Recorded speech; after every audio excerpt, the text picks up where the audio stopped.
My name is Medina. My student number is 139000, and today I will be taking you through an environmental microbiology lab experience in which we had to deal with antiseptics and disinfectants.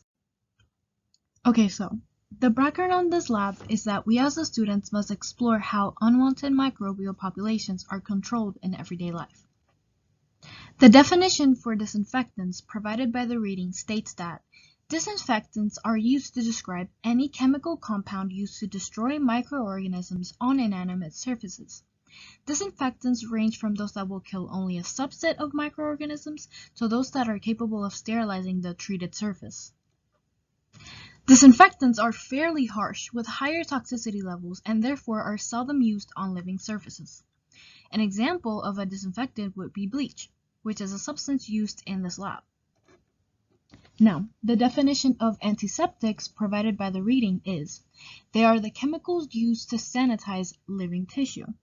Antiseptics are either less harsh or diluted so that they can be applied to living tissue. An example of an antiseptic is the chemicals used in mouthwash, which is the other substance used in this lab. Now, the purpose of this experiment itself is to determine which substance can inhibit the growth of microbial cultures more effectively. The technique that the students use to provide it are the microbial inhibitory concentration tests, or MICs. These tests are defined as, according to the reading, the MIC provides a quantifiable way of determining the minimum concentration that will be necessary to inhibit the growth of a microorganism. In the experiment, this will be done by diluting the substances. Before starting the laboratory, the students must make sure to adopt proper aseptic, security, and hygienic techniques. Like cleaning the countertops, as we can see here, I use a 10% bleach solution, and the countertop must be clean. Wearing the proper PPE like gloves, mask, and goggles, and apron. And the students must also wash hands before and after putting on the gloves and putting their hair up and out of the way.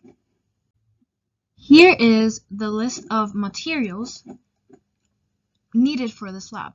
We'll be seeing them in use once the laboratory experiences are played later on in this presentation. To officially begin this laboratory, we as the students had to create dilutions with 8 different vials of nutrient broths. 1, 2, 3, 4, 5, 6, 7, 8. Expelling 0.5 milliliters of inhibitory content in each broth. 4 of those dilutions will be with mouthwash, and the remaining 4 will be with bleach.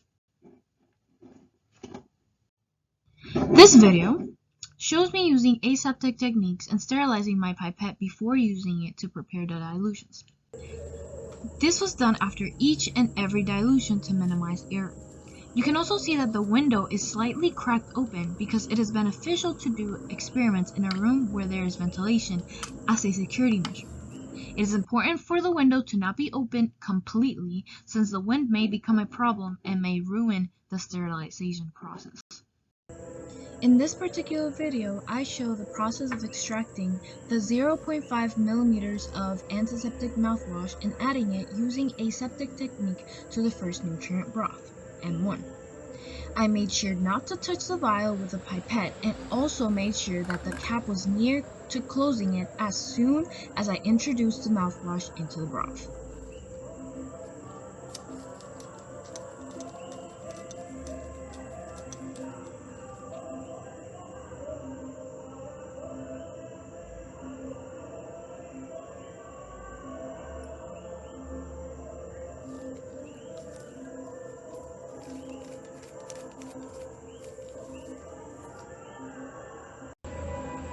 This video shows the dilution of nutrient broth M1 into the nutrient broth M2. I do the exact same thing when it comes to nutrient broth M2 to M3 and M3 to M4. This is the representation.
In this video, it shows me disposing of the dilution of M4 to a bleach bucket to promote good use of aseptic techniques.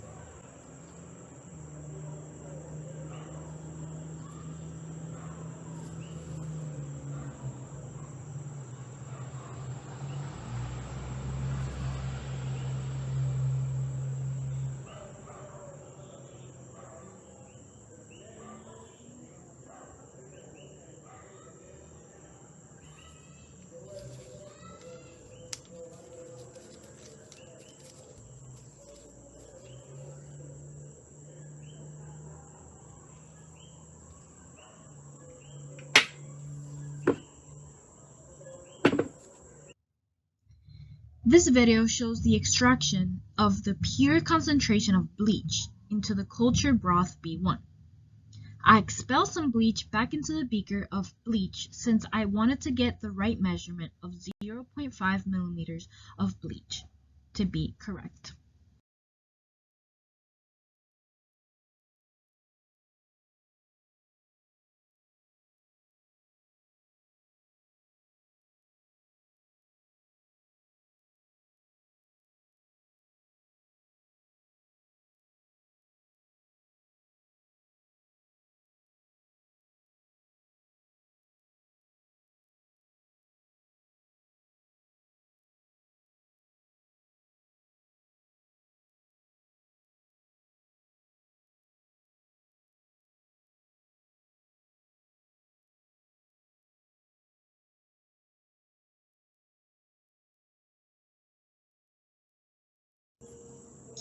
In this video, it shows the dilution of vial B1 into vial B2, working as diligently as possible to avoid error.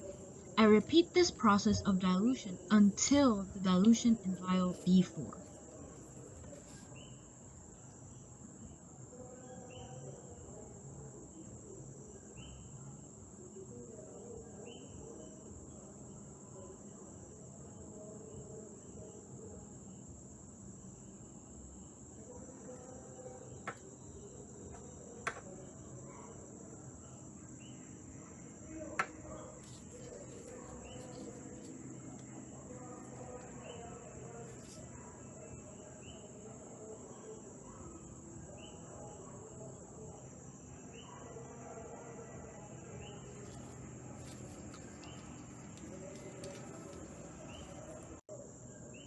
In this video, which is the last video of part 1, I show how I dispose of the dilution of vial B4 into the bleach bucket to promote safety and evenness throughout the vials.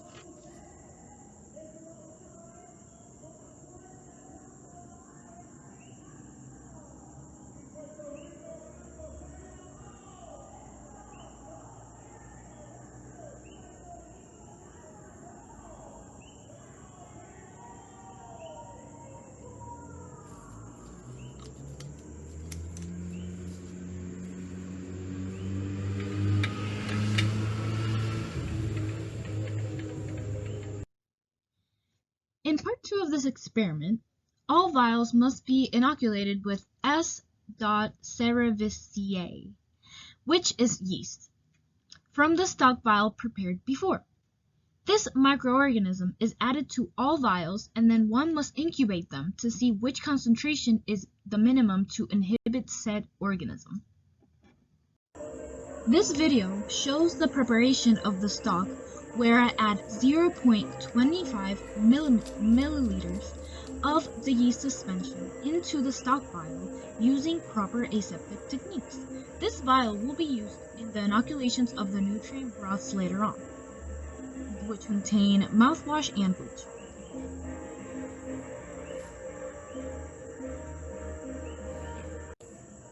In this video, I show the inoculation of the control vial. This vial does not have any antiseptic or disinfectant quantity diluted in it.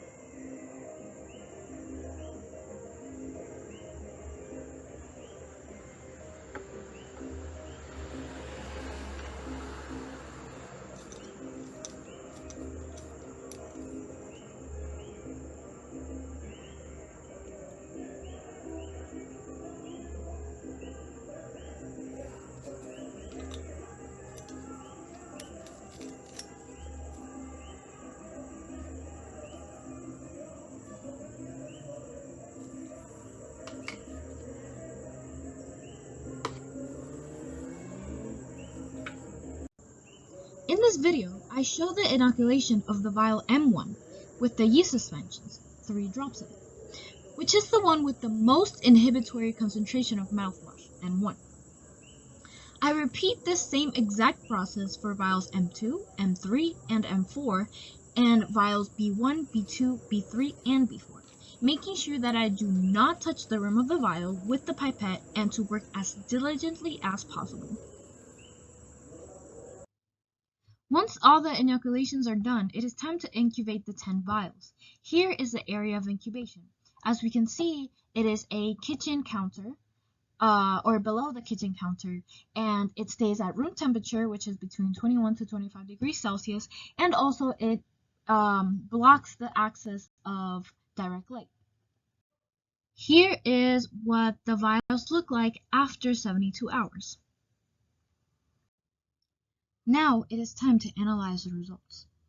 The purpose of this experiment was to see the effectiveness of an antiseptic and a disinfectant based on their concentrations. When we look at the vials with the mouthwash dilutions, right here,